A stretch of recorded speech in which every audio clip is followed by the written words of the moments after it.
Well, today's episode, we're going to feature three of the Cyber Fight promotions. We're talking about DDT Pro Wrestling with April Fool Tour in Yokohama that took place on the 1st of April. And then, of course, we got Tokyo Yoshi Pro with more on Spring Tour 2022 that took place on the 2nd of April. And then, of course, we got more on the Real Overture by Pro Wrestling Noah that took place on the 8th of April. And then finally, we're going to end it with the latest GCW event, Paranoid, that took place, of course, on the 9th. And I'm very excited to review for all of this with all of you. So, let's get ready for another episode of the Leader Wrestle Zone.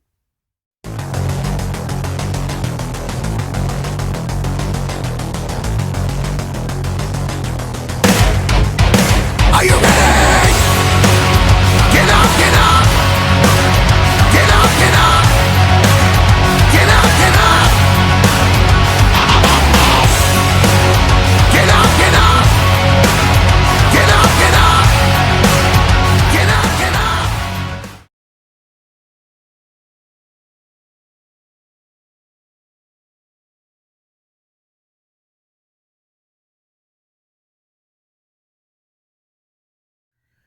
Welcome, everybody, to the Leader Wrestle Zone. All things that is pro wrestling with AEW, NXT, New Japan Pro Wrestling, Impact Wrestling, the National Wrestling Alliance, various promotions, wrestlers, matches, and championships.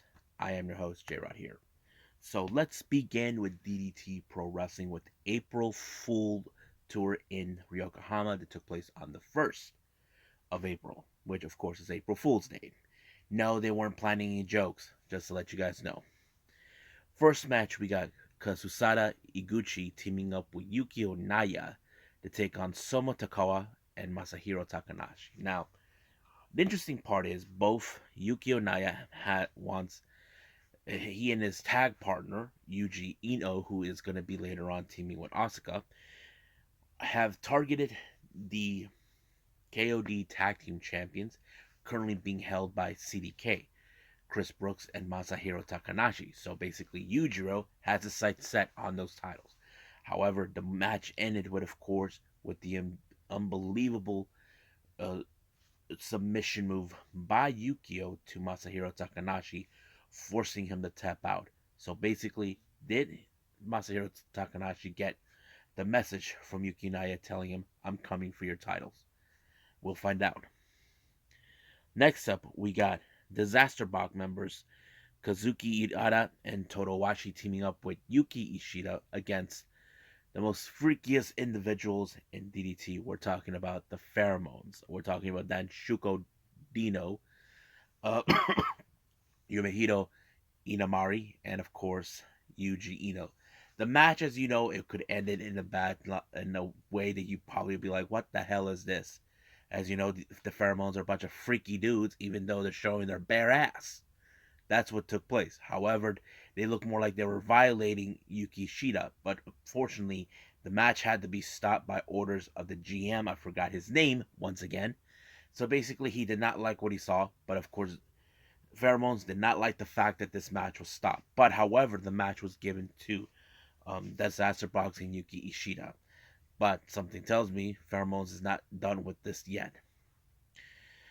Next up, we got intergender match. We got Akito teaming up with Maya Yuhiki to take on Antonio Honda and Saki Akia. Now, Yukihi and Akia have been going back and forth with their little rubber matches. Doesn't matter if it's a tag team or singles competition, but it looks more like they are becoming like more of a friendly competition, however you got it. But however, the match went into once again with Antonio Honda shenanigans. Now you know how he is. He stops the match. He does this, but apparently Saki Akia tries to use that move on him, but apparently it did not work. It got into a crossfire between Antonio Honda and Saki Akia, but it gave the advantage for Mayuhiki to pick up the pinfall onto Honda and win the match. Next up, we got Yuya Koroku, who is a member of Burning, teaming up with members of Disaster Box, Naomi Yoshimura, and Arashima, taking on the members of Damnation TA, were consistent of MJ Paul, Minoru Fujita, and Daisuke Sasaki. Now, as you know, Damnation are the kinds who don't play well with everybody else. They don't give a shit about anybody else. That's how it rolls with them.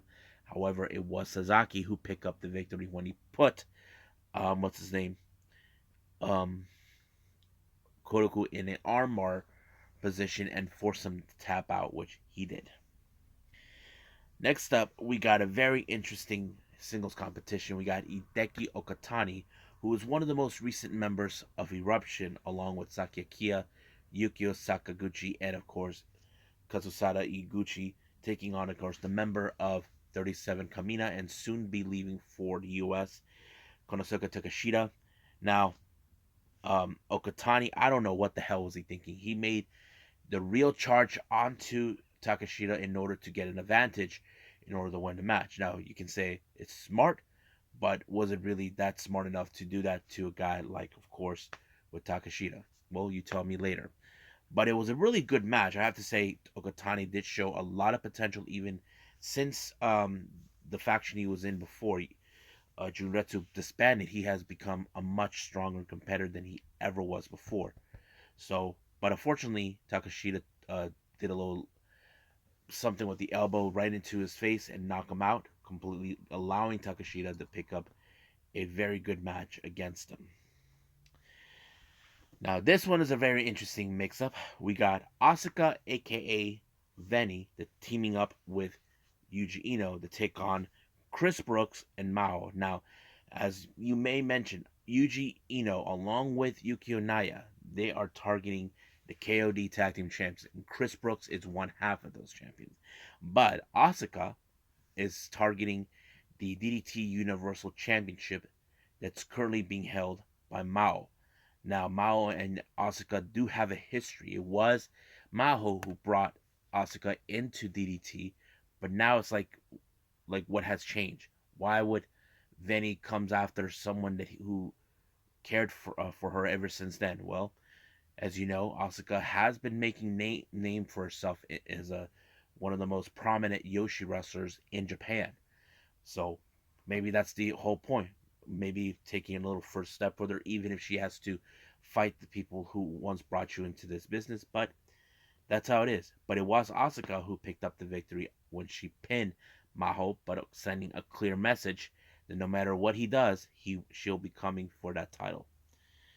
Now, our main event, we got 37 Kamina, Kojima, Yukio Ino, and Shunma Katsumata taking on Burning, consistent of Yusuke Okada, Jun Akiyama, and Tetsuya Endo.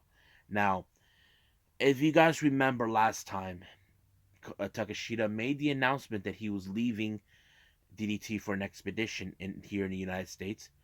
So Yukio Ino has made the decision to pursue for the KOD Openweight Championship that Takeshita once held. So now is like that story being built up where we're seeing that Unio actually wants the challenge for that title. Now Endo has no problems challenging him, but of course Endo, who's been a veteran in this, who's been a KOD champion before, is asking you, are you sure this is what you want? Do you really want this title? Well, looks like it's not backing away, but unfortunately, it was Endo who picked up the victory with a power bomb onto Toy Kojima, who is sort of the weakest link in 37 Kamina, and it allowed him to win the match. So it was a pretty good event. I enjoyed it, you know. Not to mention, like, there were some good matches I really enjoy. But right now, I think it's time to move on with the next one. We got Tokyo Yoshi Pro Wrestling Spring Tour 2022.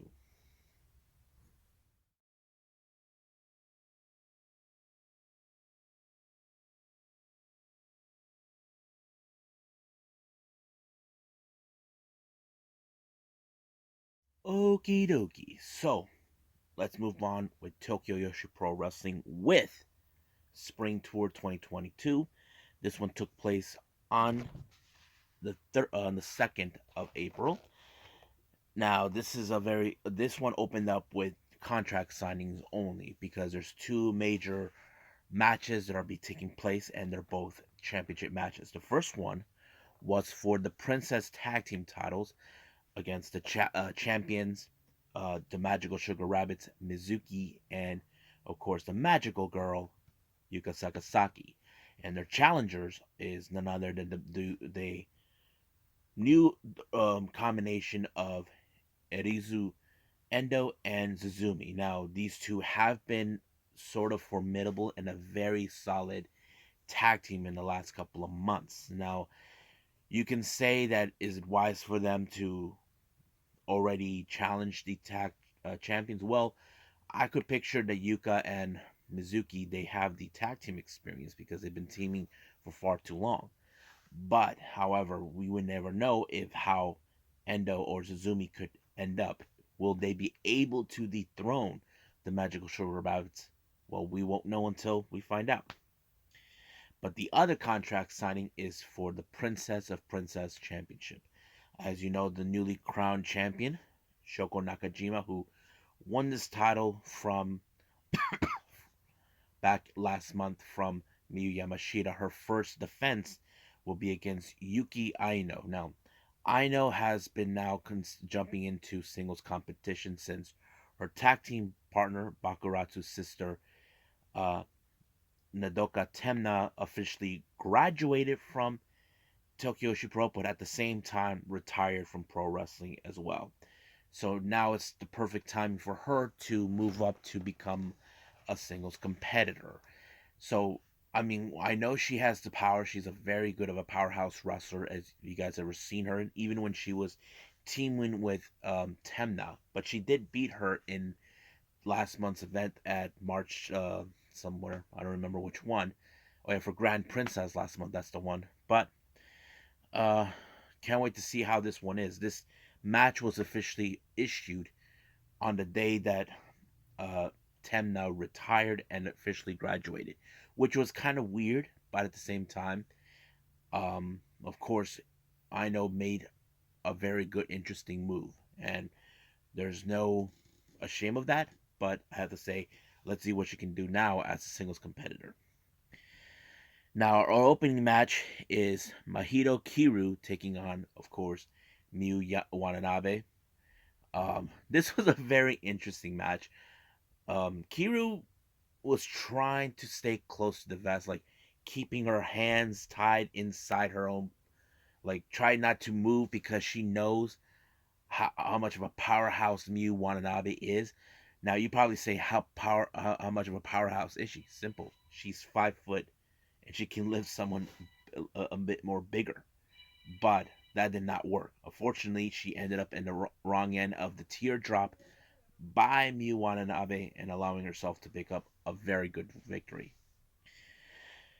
Next match, we got tag team match, and we got Kaya Toribami and Haruna Neko to take on Raku and Maki Ito. Now, this was a very fun match. The reason I say this, if you guys ever seen Raku, she always sings a lullaby, and somehow all the wrestlers, her opponents, they end up asleep. But unfortunately, somehow Maki Ito ended up sleeping herself. Raku needs her because both Kaya and Neko are asleep. But luckily, she was able to wake her up and picked up the victory. While that happened, it was Maki Ito that put Toribami in a somewhat version of the Texas Cloverleaf, while Raku had her hands full with Neko, allowing them to win their match. Now, our next match, we have trios action. We have a three-way. Palm Harajuku versus Yuki Kamafuku, and of course, the resident superhero, Hyper Misao. Now, you know how this works with Hyper Misao. She always has a little promo before the start of the match. You probably say, can we just get on with the match? Come on, guys. You should know she's the only superhero that cheats no matter what. You probably tell me, what? Superheroes don't cheat? Well, this one does. So don't ask me. She does it every single time. But it was a very decisive. But I didn't notice how Hyper Misao was trying to put kill two birds with one stone. Basically, more like try to put two opponents in one pinfall or two opponents in one submission. That kind of plays out in a good fashion. However, You probably asked me which one worked. Well, none of them worked, but she was able to pin Pamadajuku to pick up a very good win. Now, our next match, we have tag team action. We got now Kakuta teaming up with Hikari Noah to take on Moka Miyamoto and, of course, the former Princess of Princess champion Miyu Yamashita. Now, in the back of your minds, you probably already say, well, Miyu Yamashita is going to win because she is the top, one of the three pillars of the promotion. True, but not this time. It was, in fact, now Kakuta who picked up the victory when she pinned what's her name? Oh yeah, Moka Miyamoto, while Hikari had her hands full with Yamashita in order for her to allow her to pick up the match, which she did. Now, our next match, we have singles action. This is Marika Kobashi versus Rika Tatsumi. Now, I want to clarify this to everybody. This is one of the few last matches featuring Marika Kobashi. If you guys probably been aware or not, she's going to be officially graduating from the Joshi Pro promotion. And just to clarify this, no, she's not retiring. She already made that clear on her social media. She mentioned this has nothing to do with her retiring. She's just graduating from the promotion. Now, behind the reasons of her uh, graduating is because, as you guys may or may not have been aware of, most of these girls in Joshi Pro are going to college. Now, probably in the back of your heads are saying, wait a minute, they're still going to college and wrestle? Yes, that's how it is for them. So don't ask me why. Okay? I'm not a I'm not the social worker here for anybody. But that's what she said. But the reason she wants to graduate was because she wants to focus on her studies, but she did say that she is looking forward returning to wrestling. Now, the real question probably will people ask, where would she go now? I mean, I wouldn't mind seeing her in Stardom. That's something that will definitely go in my mind. But that's for another time when that day happens.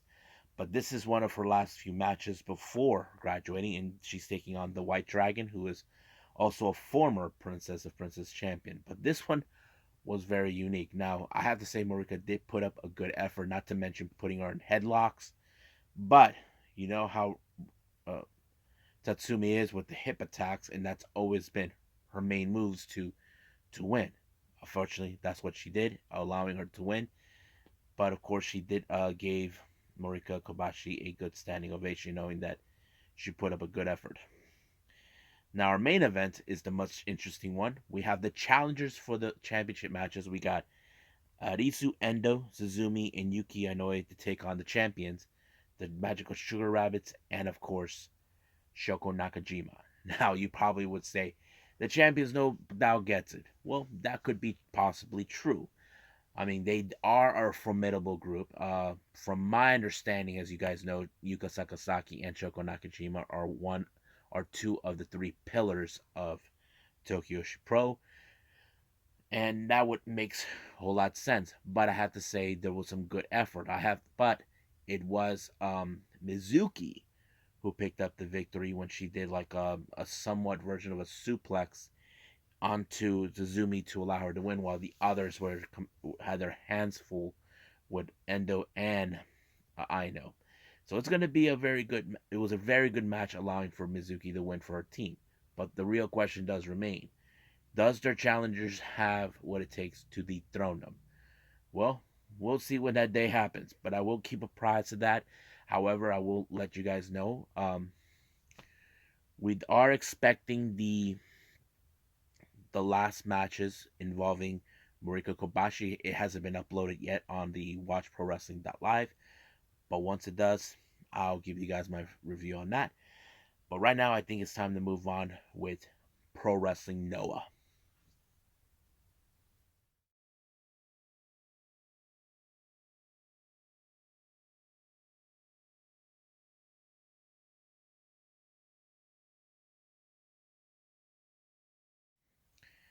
Alrighty then.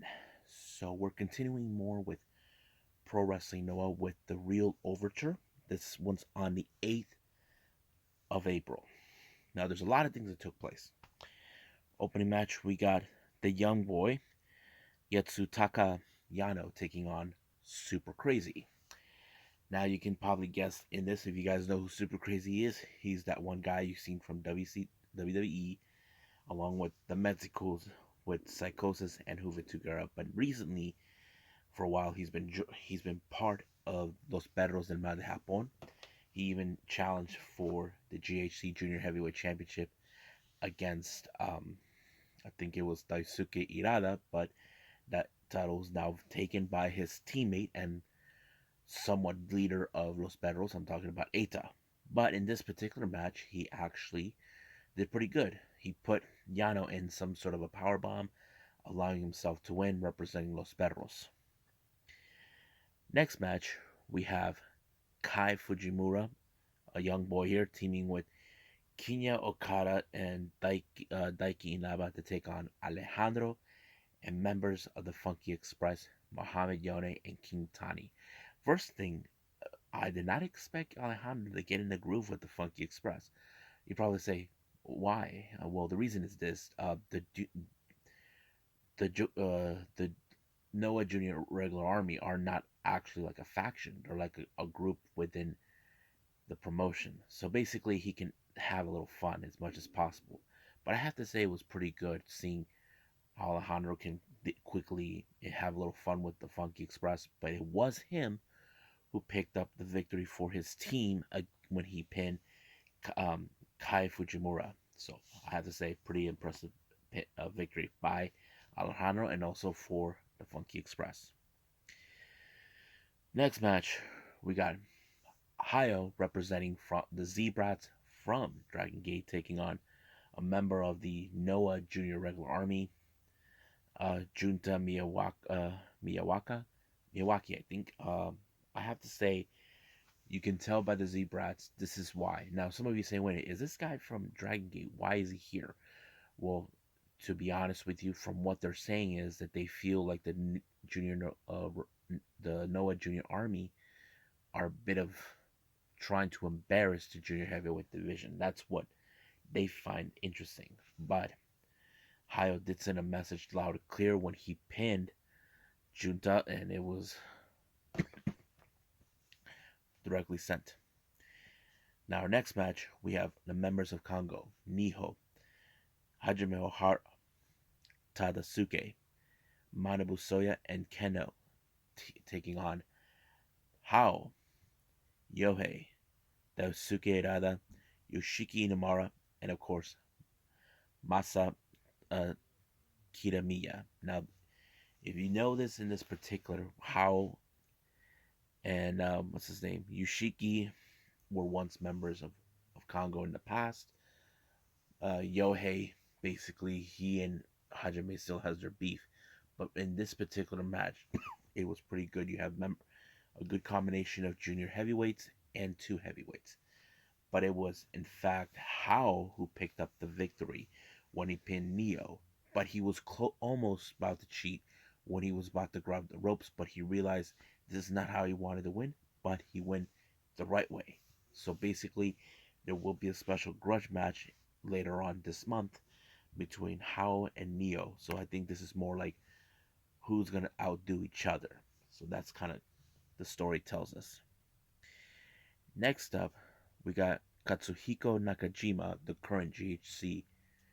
I think he is the current heavyweight champion. I'm not sure.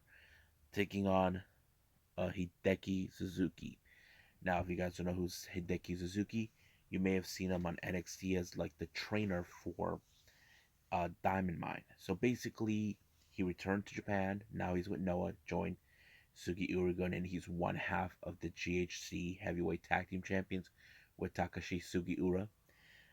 I have to say this match was pretty good. It was like spot on exactly. I think Nakajima and Suzuki have the same type of training style that they fit in. But however, this match ended in 30-minute draw. But I wouldn't be surprised if they probably would love this go at it each other one last time. I think that's something we definitely can't get behind. Next up, we got Yoshinari Ogawa teaming up with the Supernova Kaido Kiyomiya versus Atsushi Kotoge, and Naomichi Marufuji. Now, Ogawa, on the other hand, has issued a challenge for the GHC Junior Heavyweight Tag Team titles that's currently being held by Yohei and Kotoge.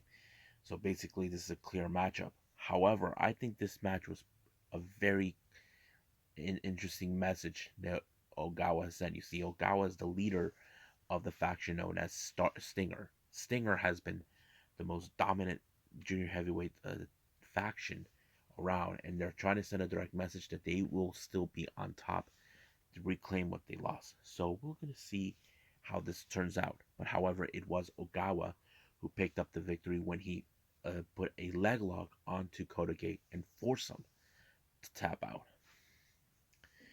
Now, speaking of Stinger, once again, their feud continues on with Los Perros and Mar. We have Yuya Suzumu, Seki Oshioka, and Hayata taking on Los Perros del Mar de Japón, consistent of Kotaro Suzuki, Nosawa Rongai, and Eita. Now, Eita is currently the GHC Junior Heavyweight Champion, but Hayata is challenged up for the title. But however, Eita is sending a clear message that he will not lose this title to him. He even humiliated him on a bunch of occasions. But however, it was Eita who put Yuya Suzumu in a submission move, forced him to tap out, but also sending a clear message to Hayata, you're not taking this belt away from me. So that's what I do believe is going to take place.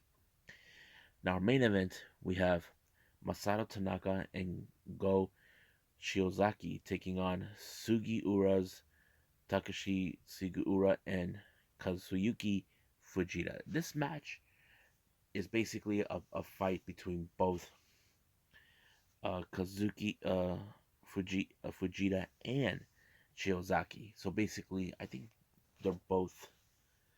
I'm not 100% sure, but it's kind of interesting. Oh, wait a minute.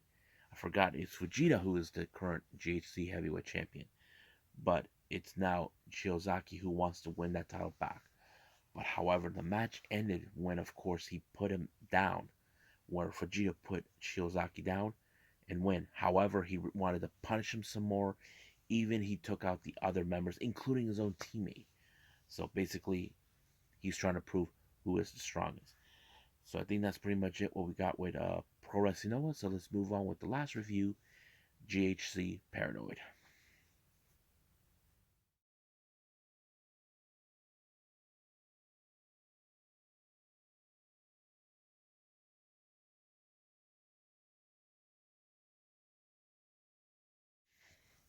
Okie dokie. So let's do the final review. This is Game Changer Wrestling's or GCW's Paranoid. It took place on the 9th of April at the Ukrainian Culture Center in LA. First match, we have Joey Janela versus Gringo Loco. Now, the match was pretty good. It was everything that I expected, but however, Joey Janela, who, probably is bragging ever since he defeated Sean Waltman, aka X Pac, he decided to use X Pac's finisher to defeat Gringo Loco, which is total disrespect. So basically, he's trying to brag about it, and it worked. So he won the match. Next up is the GCW Extreme Championship. The challenger Kevin Blackwood taking on AJ Gray. Man, this match was great. I think it was a bit more technical than I expected with Kevin Blackwood. But however, when it comes to Black Death, he would take any fight that comes in his way. And that's why he is the effing truth. And he picked up a very good victory when he pinned Kevin Blackwood. Next up, we got Jack Cartwheel taking on of the finesse Chris Bay. I thought this match was pretty good. Exactly what cruiserweight division is all about. I mean, I wish JC could just do a cruiserweight title, but we'll see how that happens. But it was so amazing. I think this is one of my favorite matches of the night. And well, let's see. There's more matches, but I had to say this was one of them. But it was good. But it was Chris Bay who picked up a really good victory when he did his finisher, and It was like a sort of like a Gringo Killer type maneuver, allowing him to win the match. Next match, we can't have a scramble match without this. We have Jimmy Lloyd, Jordan Oliver, Lucas Riley, B Boy, Damian Drake, and Dark Sheik. Now, this was a pretty good lineup, but however, many people were on the side of Dark Sheik, and it's understandable. Dark Sheik is like the fan favorite, and I think she is pretty good. But it was Dark Sheik who picked up the victory when she pinned Damian Drake. I think that's who it was, and I thought it was pretty amazing to allow that to happen. Next up,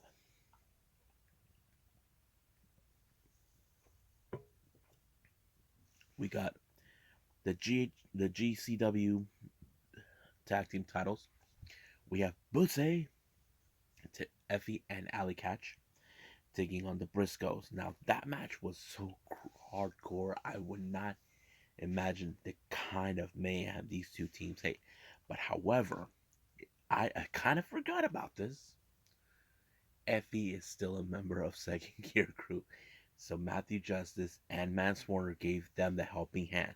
So I'm like thinking, wait a minute, if Effie is a Gear Crew, does that mean Alley catches too?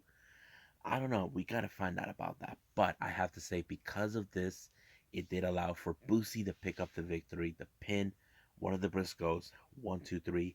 They are now our brand new JCW Tag Team Champions. Next up, we got Masha Slamovich taking on Dirty Daddy Chris Dickinson. Man, this match was insane. I mean, Masha Slamovich determined to prove she can hang out with guys like Chris Dickinson. I was so amazed with this match. But it was Chris Dickinson that put her in a somewhat of a power bomb, allowing himself to win the match. And of course, Masha gained respect from Chris, but we know she'll be better than ever. I can't wait to see her more. Next up, we got ACH versus Nick Wayne. What a great match. I think it was pretty good. I have to say, certain counters did help in effect, but however, it was ACH that was able to beat Nick Wayne. 1, 2, 3, it was over. Now we cannot forget our main event. All Heart, Blake Christian taking on Murder Grandpa himself. I'm talking about the King, Minoru Suzuki. Oh my goodness, this is one of those great classic matches. Now, you could say Blake Christian has faced the best wrestlers that the world has to offer, but you're dealing with the man who calls himself Murder Grandpa, and of course, the effing King, for Christ's sakes. But it was a good match, and you can I don't know, I think Suzuki tried to put Christian in this Gotch style power driver, but twice. But he was able to pull it off, allowing himself to win the match. But he did tell the referee, who's a good friend of mine, Rico, Chad Rico, because he put his hands on him, and Minoru Suzuki said, "F you." I haven't messaged him about that, but I'll try. And um, but he said he'll be back again. I can't wait to see that. So that's what took place. So I think let's just call it a day right here. Well, I hope everybody enjoys this episode. Coming up, we have events that came during the WrestleMania week. I'm still trying to catch up to those. We have Mark Hitchcock Memorial Super Show 2022 that took place on the 31st of March. I think that's going to be an amazing match. And then we got Yoshi Promotion Pure J that had an event on the 3rd of April, which I'm excited to look at. And of course, the other GCW event that took place I haven't seen yet, Devil in the New Dress, that took place on the 10th on October in San Francisco. And then of course we cannot forget AEW Dark Elevation. So I think that's pretty much what's going to take place on the next episode. But right now, I'll see you guys in the next DWZ time. Same DWZ channel. I must bid all of you ado. So, goodbye, and have a nice day.